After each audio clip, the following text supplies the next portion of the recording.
महिला आरक्षण कानून पास हो गया, लेकिन ऐसा लगता है और मुझे लगता है कि यहाँ बैठी महिलाएं ये बात जरूर समझेंगी कि किसी ने हाथ में बड़े स्वादिष्ट व्यंजन का एक कौर, एक निवाला दिया, लेकिन मुंह तक लाते लाते उसको छीन लिया गया। ये कहीं 15 लाख हर बैंक अकाउंट में, 2 करोड़ सालाना रोजगार, किसानों की दुगनी आय, 100 स्मार्ट सिटी, रुपए डॉलर का एक मूल्य, 40 रुपए लीटर पर बिकने वाला पेट्रोल और चीन को दिखाई जाने वाली लाल आंखों का जुमला तो नहीं है, क्योंकि अभी जहां तक है जुमलावीर जुमला ही देते हैं, तो महिलाओं के साथ आधी आबादी के साथ भी जुमले का काम कर दिया गया। ये भाजपा की तमाम वो महिला सांसद हैं, जब ये बिल पास हो गया तो उन लोगों ने प्रधानमंत्री से मिलकर उनका अभिवादन किया और साथ में ये तस्वीर खिंचवाई।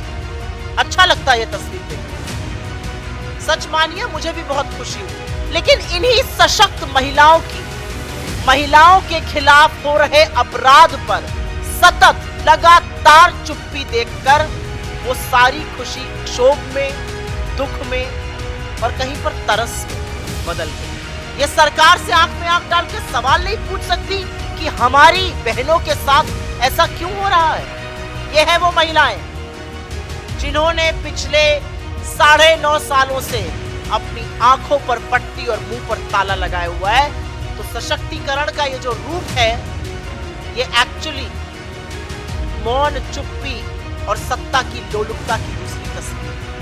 मैं आशा करती हूं कि जो नई महिला सांसद सदन में आएंगी, वो इन महिला सांसदों की तरह कुलदीप सिंह सेंगर, जो हत्या और रेप के आरोपी नहीं दोषी पाए गए, उनको हटाने की तुरंत गुहार लगाएंगी, कोर्ट की टिप्पणी का इंतजार नहीं करेंगी। मैं आशा करती हूं कि जो आने वाली भविष्य की महिला सांसद है, वो 2020 में जब शाहजहांपुर में भाजपा के नेता चिन्मय आनंद के खिलाफ एक लड़की यौन शोषण का आरोप लगाएगी, तो वो चुप नहीं बैठेंगी, वो अपनी आवाज और अपना स्वर उस पीड़िता के स्वर में मिलाएंगी। लेकिन मैं आशा करती हूं कि जो नई महिला सांसद आएंगी, वो इन महिला सांसदों की तरह भाजपा की हाथरस में जब एक 19 साल की बेटी का बलात्कार हो जाता है, बर्बरता होती है उसकी मृत्यु के बाद 2:30 बजे रात को बिना उसके परिवार के, जब उसको पुलिस और प्रशासन फूंक देते हैं, तो वो अपनी आवाज उठाएंगी। मैं आशा करती हूं कि जब नई भविष्य की महिला सांसद आएंगी, तो वो लखीमपुर में पंचायत चुनाव में एक जनप्रतिनिधि के चीरहरण पे अपनी आवाज बुलंद करेंगी, वो चुप नहीं बैठेगी। मैं आशा करती हूं कि जब अंकिता भंडारी की उत्तराखंड में हत्या की जाएगी, जब उसको जिस्म फरोशी के लिए मजबूर किया जाएगा और जब वो मना करेगी और जब भाजपा के नेता का बेटा उसकी हत्या करेगा और प्रशासन सारे सबूत मिटाने के लिए होटल पे बुलडोजर चला देगा, तो ये महिला सांसद कुछ बोलेंगी, इन महिला सांसदों की तरह चुप नहीं। मैं आशा करती हूँ कि जो नई महिला सांसद इस सदन में चुनकर आएंगी, वो देश की सबसे होनहार बेटियों को रोते हुए, बिलखते हुए जब देखेंगी, जब वो देखेंगी कि उनको सड़कों पर पीटा जा रहा है, घसीटा जा रहा है, जब वो देखेंगी कि महीने भर से ऊपर ये बेटियां जिन्होंने देश का मान बढ़ाया है, गर्मी और धूप में बैठकर, बारिश के बीच में बैठकर आंदोलन कर रही हैं, वो जब सुनेंगी उनके यौन शोषण के आरोप, तो वो अपनी पार्टी और अपने नेतृत्व से कहेंगी कि ब्रजभूषण शरण सिंह को तुरंत पार्टी से निकाल फेंकिए, वो आंख पर पट्टी बांधने का इन महिला सांसदों की तरह काम नहीं करेगी। मैं आशा करती हूँ कि ये जो नई महिला सांसद आएंगी सदन में, वो इन महिला सांसदों की तरह मणिपुर पर मौन नहीं रहेंगी। मणिपुर पर जब नग्न औरतों को घुमाया जाएगा, जब आदमखोरों की भीड़ उनके शरीर को छलनी करेगी, उनके शरीर को छुएगी, तो ये नई महिला सांसद अपनी आवाज उठाएंगी। 78 दिन तक एक भयावह वीडियो का इंतजार नहीं करेंगी।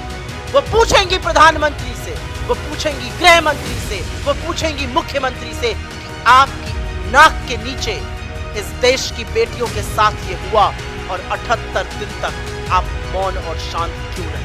क्योंकि अगर कोई महिला इन सब बातों पर अपनी चुप्पी नहीं तोड़ती है, अगर कोई महिला इन सब बातों पर मौन नहीं तोड़ती है तो उसको सदन में रहने का कोई हक नहीं है। महिला आरक्षण पर बहुत चर्चा हो रही है और जैसा कि हमारा हमेशा से मानना रहा है, क्योंकि हमने ये लड़ाई बड़े तौर पर लड़ी है, महिला आरक्षण इस देश की आधी आबादी की राजनीतिक भागीदारी और उनके सशक्तिकरण का सबसे जरूरी, सबसे पुरजोर, सबसे सॉलिड माध्यम है। महिला आरक्षण से ज्यादा महिलाएं देश की राजनीति में आएंगी, पार्लियामेंट में आएंगी, नीति निर्माण में उनकी भागीदारी होगी, तो इसका हम पुरजोर समर्थन करते हैं। क्योंकि महिलाओं की जो लड़ाई है वो लंबी चली, लंबी लड़ी गई और उनको लगातार मायूसी का सामना करना पड़ा। महिला आरक्षण कानून पास हो गया, लेकिन ऐसा लगता है और मुझे लगता है कि यहां बैठी महिलाएं ये बात जरूर समझेंगी कि किसी ने हाथ में बड़े स्वादिष्ट व्यंजन का एक कौर, एक निवाला दिया, लेकिन मुंह तक लाते लाते उसको छीन लिया गया। क्योंकि आनन फानन में लाए हुए इस बिल का क्रियान्वयन, आनन फानन में लाए हुआ यह कानून असलियत कब बनेगा यह किसी को नहीं पता है। अगर सरकार की ही मानिए तो 2029 से पहले संभव नहीं है। अगर सरकार के कुछ मंत्रियों और सांसदों की बात जो उन्होंने सदन के पटल से कही उनकी मानिए तो 2039 तक, अनदर 16 साल का एक लंबा इंतजार है। और इसलिए है क्योंकि उन्होंने इसको आर्टिकल 82 और आर्टिकल 81(3) से लिंक किया है, जिसका कहना है कि 2026 का परिसीमन उसके बाद वाली जनगणना पे होगा। उसके बाद वाली जनगणना 2031 की है और वो जनगणना होते होते, परिसीमन कमीशन बनते बनते, डिलिमिटेशन होते होते 34 आ जाएगा, 39 तक ही क्रियान्वयन होगा। सरकार खुद स्वीकार कर रही कि 29 से पहले नहीं होगा। तो स्पेशल सेशन बुलाया गया, तामझाम किया गया, साजोसाज की गई, बड़े लोगों ने वाहवाही की, लेकिन असलियत यह है कि अभी इसमें लंबा इंतजार है। और इसीलिए जिन महिलाओं को लग रहा था कि भागीदारी होगी, जिन महिलाओं को सशक्तिकरण की उम्मीद थी, इस देश की आधी आबादी अपने आप को थोड़ा सा ठगा महसूस कर रही है। क्योंकि उनको एक झुंझुना दे दिया गया, वो आप बजाते रहिए, जब होगा आरक्षण तब होगा। और ओबीसी महिलाओं के लिए सरकार ने कुछ किया ही नहीं है। ओबीसी महिलाओं पर एक शब्द नहीं बोल रही है सरकार। तो एक बात साफ है कि राज्यों में अपनी हार को देखकर, इंडिया गठबंधन की ताकत को देखकर, आने वाली आगामी हार को देखकर और अडानी पर कोई जांच ना आ जाए उसको देखकर, पहले तो इंडिया बनाम भारत का अनर्गल डिबेट चलाया सरकार ने। फिर समझ में आ गया कि ये तो बैकफायर कर गया, आक्रोश दिखा लोगों में।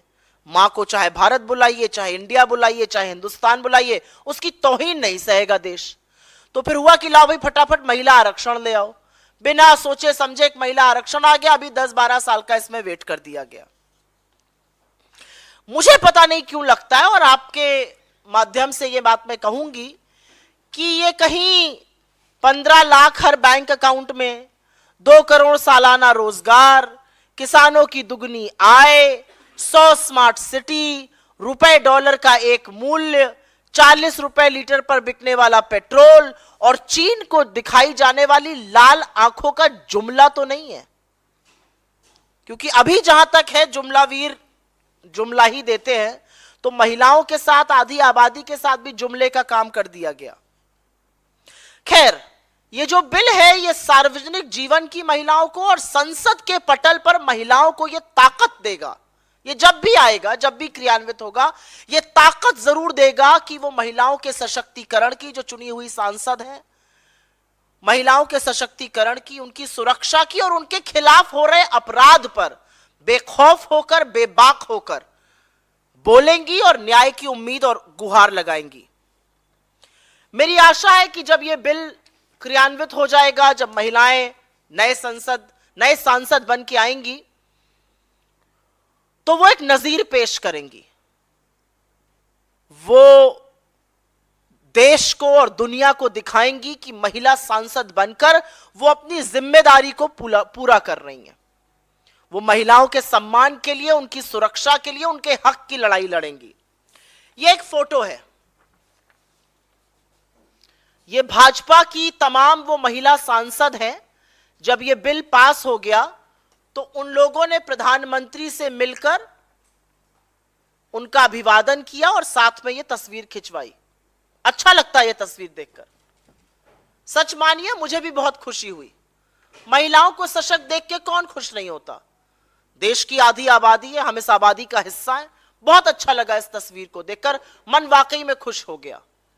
लेकिन इन्हीं सशक्त महिलाओं के खिलाफ हो रहे अपराध पर सतत लगातार चुप्पी देखकर वो सारी खुशी क्षोभ में, दुख में और कहीं पर तरस में बदल गई।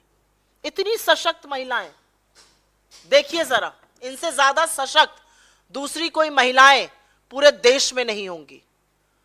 और ये महिलाओं पर हो रहे अत्याचार, उनके खिलाफ अपराध, उनके खिलाफ हो रही अराजकता पर एक शब्द नहीं बोल सकती हैं। ये सरकार से आंख में आंख डाल के सवाल नहीं पूछ सकती कि हमारी बहनों के साथ ऐसा क्यों हो रहा है। ये है वो महिलाएं जिन्होंने पिछले 9.5 सालों से अपनी आंखों पर पट्टी और मुंह पर ताला लगाया हुआ है। तो सशक्तिकरण का ये जो रूप है, ये एक्चुअली मौन, चुप्पी और सत्ता की लोलुपता की दूसरी तस्वीर है।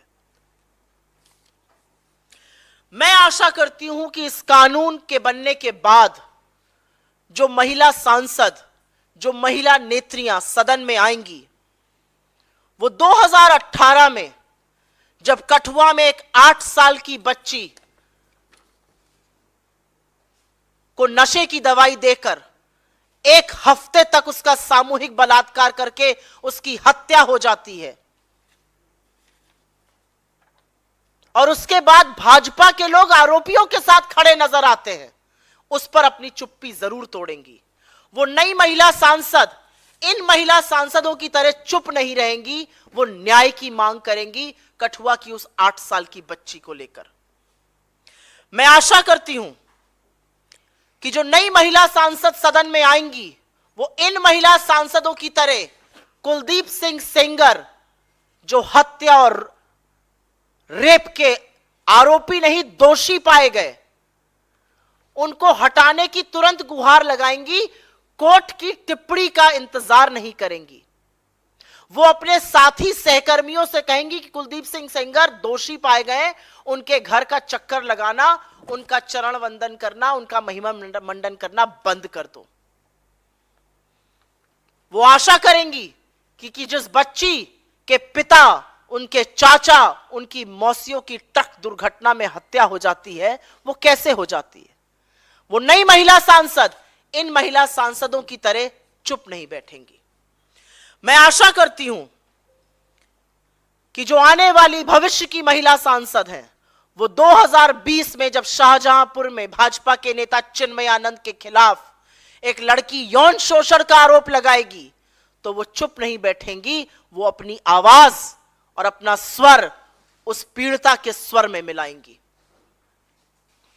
मैं आशा करती हूं, और यह भयावह था, लेकिन मैं आशा करती हूं कि जो नई महिला सांसद आएंगी वो इन महिला सांसदों की तरह भाजपा की हाथरस में जब एक 19 साल की बेटी का बलात्कार हो जाता है, बर्बरता होती है, उसकी मृत्यु के बाद 2:30 बजे रात को बिना उसके परिवार के जब उसको पुलिस और प्रशासन फूंक देते हैं, तो वो अपनी आवाज उठाएंगी। वो कहेंगी अपनी सरकार से कि आप पीड़िता का चरित्र हनन मत कीजिए। वो कहेंगी अपनी सरकार से कि प्रशासन के माध्यम से उनके परिवारों को डराइए मत, धमकाइए। वो ये कहेंगी, वो चुप नहीं रहेंगी इन महिला सांसदों की तरह। मैं आशा करती हूं कि जब नई भविष्य की महिला सांसद आएंगी तो वो लखीमपुर में पंचायत चुनाव में एक जनप्रतिनिधि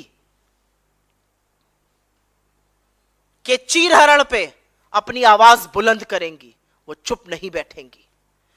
मैं आशा करती हूं कि जब अंकिता भंडारी की उत्तराखंड में हत्या की जाएगी, जब उसको जिस्म फरोशी के लिए मजबूर किया जाएगा और जब वो मना करेगी और जब भाजपा के नेता का बेटा उसकी हत्या करेगा और प्रशासन सारे सबूत मिटाने के लिए होटल पे बुलडोजर चला देगा, तो ये महिला सांसद कुछ बोलेंगी, इन महिला सांसदों की तरह चुप नहीं रहेंगी। यह आशा है मेरी इस देश की आधी आबादी, इस देश में आने वाली नई महिला नेत्रियों से। मैं आशा करती हूं कि जो नई महिला सांसद इस सदन में चुनकर आएंगी, वो देश की सबसे होनहार बेटियों को रोते हुए बिलखते हुए जब देखेंगी, जब वो देखेंगी कि उनको सड़कों पर पीटा जा रहा है, घसीटा जा रहा है, जब वो देखेंगी कि महीने भर से ऊपर ये बेटियां जिन्होंने देश का मान बढ़ाया है, गर्मी और धूप में बैठकर, बारिश के बीच में बैठकर आंदोलन कर रही हैं, वो जब सुनेंगी उनके यौन शोषण के आरोप, तो वो अपनी पार्टी और अपने नेतृत्व से कहेंगी कि बृजभूषण शरण सिंह को तुरंत पार्टी से निकाल फेंकिए। वो आंख पर पट्टी बांधने का इन महिला सांसदों की तरह काम नहीं करेंगी। मैं आशा करती हूं कि ये जो नई महिला सांसद आएंगी सदन में, वो इन महिला सांसदों की तरह मणिपुर पर मौन नहीं रहेंगी।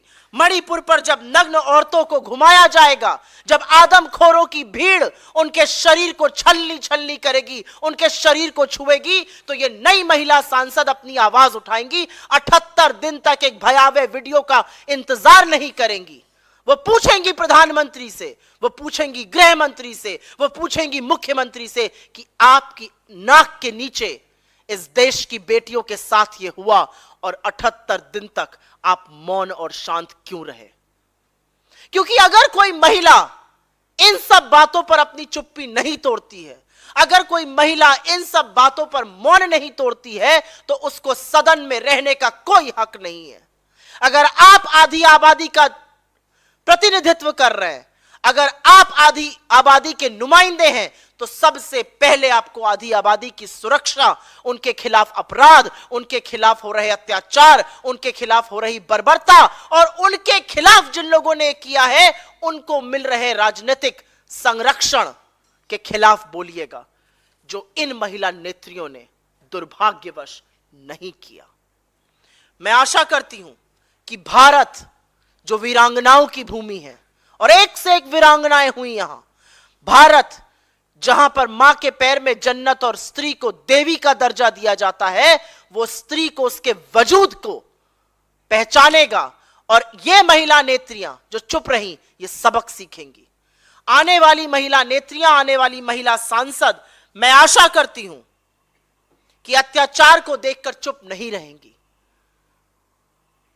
वो बर्बरता को देखकर मौन नहीं रहेंगी, वो बोलेंगी, वो बेखौफ होंगी, वो निडर होंगी, वो अपनी सत्ता की लोलुपता के पीछे नहीं छुपेंगी। उनको कोई फर्क नहीं पड़ेगा कि अत्याचारी कौन है, उनको यह फर्क पड़ेगा कि अत्याचार एक महिला पर हुआ है, जो दुर्भाग्यवश इन हंसते हुए चेहरों ने कभी नहीं किया। तो मुझे ऐसा लगता है कि हमारी बात मत सुनिए, अपने ही नेताओं की बात सुन लीजिए।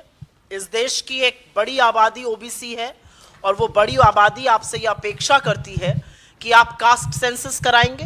2011 का जातिगत जनगणना का डेटा आपके पास है, उसको रिलीज करिए, नया जातिगत जनगणना कराइए। ये पूरे देश से एक आवाज उठ रही है।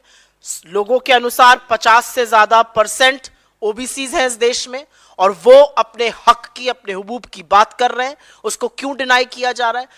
उमा भारती एक अकेली नेता नहीं है, भाजपा के तमाम ऐसे नेता हैं जो दबी जबान से लगातार ये कह रहे हैं कि मोदी जी बातें तो बड़ी बड़ी करते हैं पिछड़ों के लिए, लेकिन जब पिछड़ी महिलाओं को आरक्षण देने का मुद्दा आया, जब उनके सशक्तिकरण का मुद्दा आया, जब पिछड़ों को नीति निर्माण में मौका देने का मुद्दा आया, तो चुप रह जाते हैं। मैं आपको एक आंकड़ा दे देती हूं, हमारी 4 राज्यों में सरकार है, हमारे 3 मुख्यमंत्री पिछड़े वर्ग से आते हैं।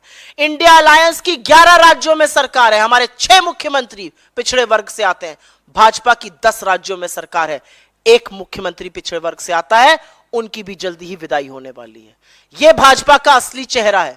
जैसा कि राहुल जी ने कहा, 90 सचिवों में से 3 सचिव मात्र ओबीसी वर्ग के हैं, सबसे कमतर मंत्रालयों के, जिनके पास सबसे कम बजट है। ऐसा क्यों है? यह पक्षपात क्यों? और अगर आप वाकई में हितैषी हैं तो बड़ी पोजीशंस पर, नीति निर्माण पर, क्रूशल पोजीशंस पर बैकवर्ड क्लास के लोगों को रखिए। वो आप नहीं करते, ऐसा क्यों है? मैम, जैसे कि आपने तस्वीर साझा की और ये दिखाया कि तमाम सांसदों, महिला सांसदों के साथ में मोदी जी की फ़ोटो है, पर जो देश की आयरन लेडी कहलाती हैं, जो सवाल पूछती हैं हुकूमत से, सोनिया गांधी मैम हुई, मायावती हुई, ममता बनर्जी हुई, तमाम लोगों को बुलाया गया, पर ये जो देश का नाम रोशन है जिनकी वजह से, वो महिलाएं इस तस्वीर में कहीं नहीं दिखी। पर यही स्मृति ईरानी कहती हैं महिला आरक्षण बिल को लेकर के सक्सेस के कई फादर होते हैं। क्या होते हैं? सक्सेस के कई फादर होते हैं। देखिए, स्मृति ईरानी जी के लिए विशेष तौर से मैं ये बोलना चाहती हूँ, इस तस्वीर में वो भी नजर आ रही हैं। वो तो महिला बाल विकास मंत्री हैं।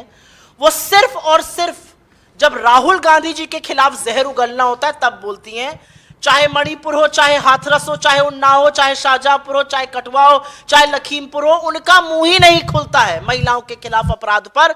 वो महिलाओं के खिलाफ अपराध पर वॉटअबाउटरी करती हैं। आप मत बोलिए, ये मैं मान सकती हूं, लेकिन आप मुंह खोलकर वॉटअबाउटरी करिए महिलाओं के खिलाफ अपराध पर, यह सहन नहीं है। और यह सच है कि महिला आरक्षण का जो बिल था उसका 27-28 साल से इस देश की आधी आबादी ने इंतजार किया। यह सच है 12 साल पहले इसको राज्यसभा में हमने पारित कराया था। यह भी सच है कि 1989 में जब राजीव जी पहली बार लोकल बॉडी इलेक्शंस में महिला आरक्षण के प्रपोजल को लेकर आए तो लोकसभा में पारित हो गया और राज्यसभा में 7 वोटों से हार गया।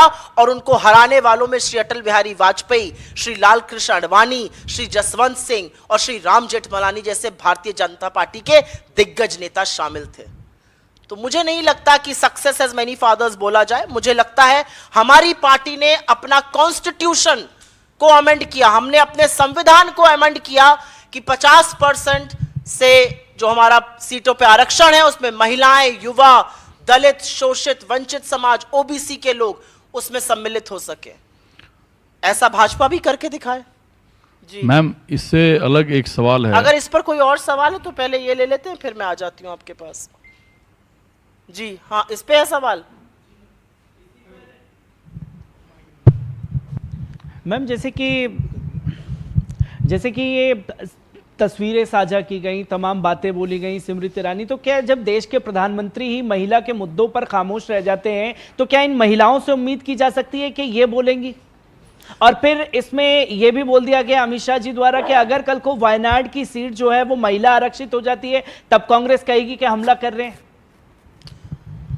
मुझे लगता है सदन में बोलने की एक गरिमा होती है और उस गरिमा को भंग होते हुए हम सब ने देखा, उसके तार तार होते हुए हमने देखे जब वो शब्दों का प्रयोग कल सदन में हुआ जो कि 2 लफंगे सड़क पर लड़ते हुए ना बोले। जिस तरह का वक्तव्य अमित शाह जी या जेपी नड्डा जी दे रहे हैं, आपको लगता है ये संसदीय भाषा है? कर दीजिए कोई भी सीट आप। मैं तो चैलेंज करती हूं, मोदी जी विंध्यास के नीचे एक चुनाव लड़ने पहुंच जाएं, लड़ नहीं पाएंगे मोदी जी, जीतना तो बड़ी दूर की बात है। तो असलियत यह है कि महिलाओं से यह अपेक्षा की जाती है क्योंकि वो आधी आबादी का प्रतिनिधित्व करती हैं कि जब वो सदन में पहुंचेंगी तो वो दलगत राजनीति से ऊपर उठ के महिलाओं के हक की बात करेंगी। फोटो खिंचाना आसान है, महिलाओं की हक की लड़ाई लड़ना मुश्किल है। इन महिलाओं ने वो लड़ाई नहीं लड़ी, इन्होंने अपना टाइम संसद में जाया किया क्योंकि जब जब महिलाओं पे अत्याचार हुआ अगर इन्होंने आवाज उठाई होती तो अत्याचार होता नहीं। और प्रधानमंत्री जी का मौन तो बहुत फेमस है, वो हर मुद्दे पर मौन ही रहते हैं। अगर हमारे जांबाजों की शहादत हो जाती है कश्मीर में, वो एक शब्द नहीं बोलते हैं। मणिपुर पर एक शब्द नहीं बोलते हैं। 36 सेकंड की बाइट देकर इधर उधर की बात करने लगते हैं। प्रधानमंत्री जी का मौन तो खैर जग जाहिर है। जी ma'am, before the 2024 general election and the 5 states assembly election, Manish Tiwari raise very valid question about EVM. उनका कहना है कि भारत का जो लोकतंत्र है ये इतना सबल और सामर्थ्यपूर्ण है कि इसको सिर्फ इस निश्चितताओं के साथ नहीं छोड़ा जा सकता है कि जो प्रौद्योगिकी है, जो मशीनें हैं, वो भगवान की तरह है और हम उस पर विश्वास कर लें। इंडिया अलायंस की जो पार्टियां हैं वो इसको प्राइम एजेंडा में शामिल करें और हमें मतदान जो है वो मतपत्र के जरिए करने की ओर बढ़ना चाहिए। I think this is a call that all allies in the India alliance will discuss and take. I think this is his opinion. I respect his opinion, but I don't think I'm going to hear wax eloquence on what he has said. Anything else, और कोई मुद्दा? जी सुप्रिया जी, जिस तरह से जो है परसों भाजपा सांसद ने दानिश अली के खिलाफ जो टिप्पणी की, उसको लेकर जो है टीएमसी, एनसीपी और कनिमोझी जिन 3 सांसदों ने विशेषाधिकार प्रस्ताव की जो एक शुरू करने नोटिस दी। क्या कांग्रेस भी ऐसा करेगी? कांग्रेस के सबसे बड़े नेता, इस देश को जोड़ने वाले राहुल गांधी जी कल दानिश अली जी के घर एकाएक पहुंच गए, और उनका पहुंचना एक उम्मीद, एक एतबार जताता है कि इस देश में कोई है जो कितनी भी नफरत हो जाए, कितना भी अन्याय हो जाए, जिसके खिलाफ अत्याचार होता है उसके साथ अन्याय के प्रतिकार में खड़ा है। मुझे लगता है बहुत उम्मीद जगी जब राहुल जी वहां पर गए। जहां तक आपने ये बात बोली कि बिल्कुल हम हर चीज के साथ हैं, जहां पर अन्याय होगा उसके खिलाफ हम खड़े हैं, लेकिन आज इस देश को भी विचार करना है। हम प्रिविलेज मोशन लाएंगे, हमने चिट्ठियां लिखी, ये एक अलग बात है। इस देश को विचार करना है कि जो पुड़िया आरएसएस की व्हाट्सएप पर, भाजपा के नेताओं के दफ्तरों में, आरएसएस की शाखाओं पर बोली जाती थी, जो थोड़ी बहुत अब टीवी डिबेट पर भी दिखने लगी, वो भारत के सदन पर पहुंच गई। उस आदमी ने ऐसे शब्द बोले जिनको मैं यहां रिपीट नहीं कर सकती हूं, और पीछे बैठे 2 पूर्व केंद्रीय मंत्री अट्टहास कर रहे थे कि मानो क्या चुटकुला सुनाया हो रमेश बिधूड़ी ने। उनको रोकने की कोशिश और प्रयास भी नहीं किया गया, और ऐसी भद्दी भाषा बोलने वाले सांसद को तो तुरंत निलंबित कर देना चाहिए। गहरी सांस ले ले तो आजकल विपक्ष के सांसदों को निलंबित कर दिया जाता है, उनको बस मीठी सी फटकार लगाकर बोल दिया गया, चेतावनी दी जा रही है। आज तो हर इंस्टीट्यूशन टेस्ट पर था। यह अग्नि परीक्षा लोकसभा के स्पीकर की भी है, यह अग्नि परीक्षा इस देश के सदन की है कि कैसे एक व्यक्ति को समुदाय विशेष के आधार पर इस तरह की बातें की जा सकती। क्या ऐसा व्यक्ति हमारे सदन में रहने लायक है? आज सवाल इस बात का है, और यह दिखाता है कि जिस नफरत को वो फैलाते हैं उनको अब फर्क ही नहीं रह गया है कि सड़क पर भी वही नफरत फैला रहे हैं और भारत के सदन में भी उसी भाषा पर बात कर रहे हैं। इसी नफरत के खिलाफ, इसी नफरत के बाजार में मोहब्बत की दुकान खुलनी जरूरी है, और वही काम कल राहुल जी ने किया। Wait for a minute. Chief minister हैं, उनकी वाइफ से रिलेटेड एक करप्शन को उजागर किया था। आपके जो नेता हैं गौरव गोगोई के खिलाफ अब हेमंत बिस्वा शर्मा की पत्नी ने 10 करोड़ रुपए के मानहानि का मामला दर्ज कराया है। जो मिला था गवर्नमेंट ऑफ इंडिया से, फूड कॉर्पोरेशन ऑफ इंडिया से जो सब्सिडी मिली थी, उसी का मानहानि का मुकदमा दर्ज करा दिया क्या? जिस तरह की भाषा हेमंत बिस्वा शर्मा बोलते हैं और जिस तरह के गंभीर आरोपों में उनका परिवार घिरा हुआ है, पहले उससे बाहर निकले।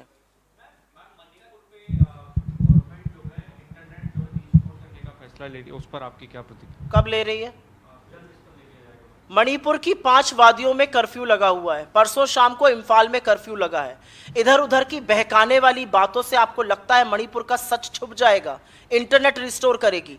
जो कर्फ्यू लगा हुआ है उसको कब हटाया जाएगा? मणिपुर में हालात सामान्य कब होंगे? मणिपुर प्रधानमंत्री जाएंगे कब? मणिपुर के बच्चों और महिलाओं को यह आश्वासन कौन देगा कि आप सुरक्षित हैं? मणिपुर में हिंसा और नफरत थमने का नाम नहीं ले रही है। प्रशासन को कर्फ्यू लगाना पड़ रहा है, आर्मी की यूनिफॉर्म के लोगों को पीटा जा रहा है, आर्मी के एक व्यक्ति की हत्या हो जाती है, और आप कह रहे हैं इंटरनेट रिस्टोर कर दिया जाएगा। ये शिगुफे को सरकार को छोड़ने दीजिए, आप लोग इसको लेके क्यों आगे बढ़ा रहे हैं?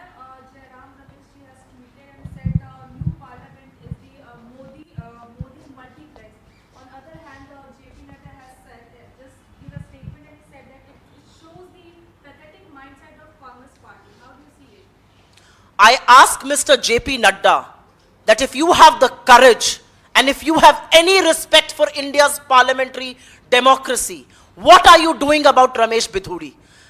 Get him to answer that question. Take all your agency cameras that you take and chase opposition, get them to answer that one question. What is JP Nadda doing about Ramesh Bidhuri? And unless and until he doesn't act against an MP who was openly spewing hate speech, Mr. Nadda should remain quiet. Mr. Nadda जी एक काम में पारंगत हैं। हवाई अड्डे पर जाकर प्रधानमंत्री को रिसीव करने के लिए वो काम करें तो अच्छा रहेगा। रमेश बिधूड़ी के खिलाफ वो क्या कार्रवाई कर रहे हैं, इस बात का पता लगना जरूरी है। अन्यथा वो कुछ भी बोले, उनसे सवाल कीजिए आप लोग। मैंने वो ट्वीट पढ़ा जिसका आपने जिक्र किया है। मुझे लगता है मुख्तार अब्बास नकवी जैसे लोग सत्ता की लोलुपता में उस हद तक गिर चुके हैं कि अब उनका उठना भी संभव नहीं है।